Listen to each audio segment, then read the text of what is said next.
जय श्री कृष्णा, जय श्री राधे राधे। आज मैं आपको पुरुषोत्तम मास की शुक्ल पक्ष की एकादशी का महात्म्य सुनाती हूँ। आप ध्यानपूर्वक सुनिए।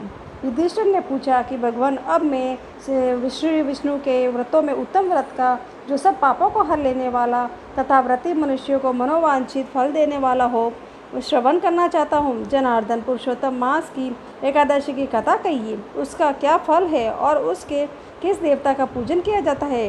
प्रभु, किस दान का क्या पुण्य है? मनुष्य को क्या करना चाहिए? उस समय कैसे स्नान किया जाता है? किस मंत्र का जप होता है? कैसी पूजन विधि बताई गई है? पुरुषोत्तम मास में किस अन्न का भोजन उत्तम है? भगवान श्री कृष्ण बोले, राजेंद्र, अधिक मास आने पर जो एकादशी होती है वह कमला नाम से प्रसिद्ध है। वह तिथियों में उत्तम तिथि है। उसके व्रत के प्रभाव से लक्ष्मी अनुकूल होती है। उस दिन ब्रह्म मुहूर्त में उठकर भगवान पुरुषोत्तम मास का स्मरण करें और विधि पूर्वक स्नान करके व्रती पुरुष व्रत का नियम ग्रहण करे।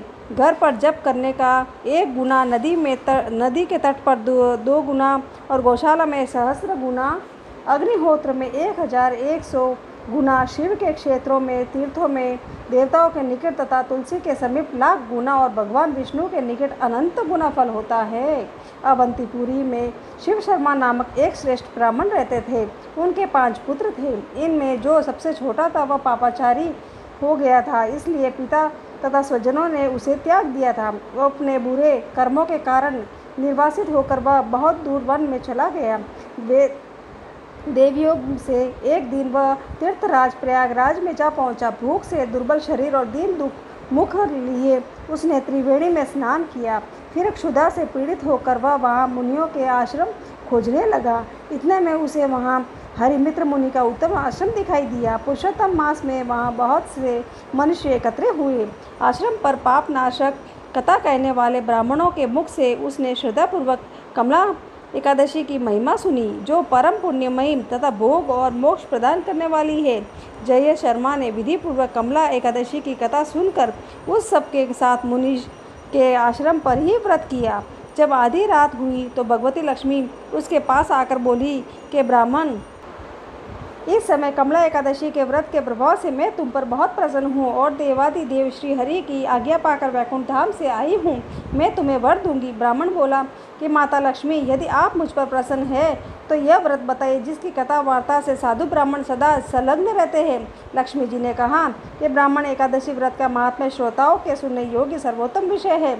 यह पवित्र वस्तुओं में सबसे उत्तम है। इसे दुख स्वप्न का नाश तथा पुण्य की प्राप्ति होती है, अतः इसका यत्नपूर्वक श्रवण करना चाहिए। उत्तम पुरुष श्रद्धा से युक्त हो एक या आधे श्लोक का पाठ करने से भी करोड़ों महापातकों से तत्काल मुक्त हो जाता है। जैसे मासों में पुरुषोत्तम मास, पक्षियों में गरुड़ तथा नदियों में गंगा श्रेष्ठ है, उसी प्रकार तिथियों में द्वादशी तिथि उत्तम है। समस्त देवता आज भी एकादशी व्रत के ही लोभ से भारतवर्ष में जन्म लेने की इच्छा रखते हैं। देवगण सदा ही रोग शोक से रहित भगवान नारायण का पूजन करते हैं। जो लोग मेरे प्रभु भगवान नारायण के नाम का सदा भक्तिपूर्वक जप करते हैं, उनके ब्रह्मा आदि देवता सर्वदा पूजा करते हैं। जो लोग श्री हरि के नाम जप में संलग्न है, उनकी लीला कथाओं के कीर्तन में तत्पर है तथा निरंतर श्री हरि की पूजा में ही प्रवृत्त रहते हैं, वे मनुष्य कलयुग में कृतार्थ हैं। यदि दिन में एकादशी और द्वादशी हो तथा रात्रि बीतते बीतते त्रयोदशी आ जाए तो उस त्रयोदशी के पारण में 100 यज्ञ का फल प्राप्त होता है। व्रत करने वाला पुरुष चक्र सुदर्शनधारी देवादिदेव श्री विष्णु के समक्ष निम्नांकित मंत्र का उच्चारण करते भक्तिभाव से संतुष्टित होकर उपवास करे। वह मंत्र इस प्रकार है। एकादश्या निराहारम स्थित्वा हरम परेहनि भोक्ष्यामि पुंडरीकाक्ष शरणम में भावाच्युत्यम। कमल नयन भगवान अच्युत, मैं एकादशी को निराहार रहकर दूसरे दिन भोजन करूंगा। आप मुझे शरण दे। तत्पश्चात व्रत करने वाला मनुष्य मन और इंद्रियों को वश में करके गीत वाद नृत्य और पुराण पाठ आदि के द्वारा रात्रि में भगवान के समक्ष जागरण करे। फिर द्वादशी के दिन उठकर स्नान के पश्चात जितेंद्रिय भाव से विधि पूर्वक श्री विष्णु की पूजा करे। एकादशी को पंचामृत से जनार्दन को नहलाकर द्वादशी को केवल दूध से स्नान कराने से श्री हरि का सायुज्य प्राप्त होता है। पूजा करके भगवान से इस प्रकार प्रार्थना करें कि हे केशव, मैं अज्ञान रूपी रतौंधी से अंधा हो गया हूँ।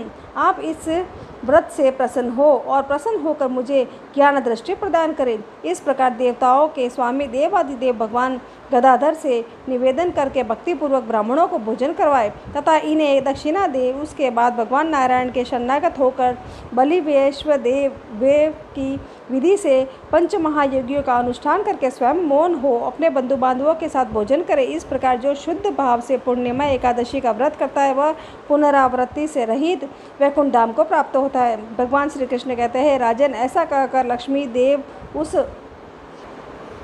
ब्राह्मण को वरदान दे अंतर्ध्यान हो गई। फिर वह ब्राह्मण भी धनी होकर पिता के घर पर आ गया। इस प्रकार जो कमला का उत्तम व्रत करता है तथा एकादशी के दिन इसका महात्म्य सुनता है वह सब पापों से मुक्त हो जाता है। इस प्रकार मैंने आपको शुक्ल पक्ष की एकादशी की कथा सुनाई है। जय श्री कृष्णा, जय श्री राधे राधे।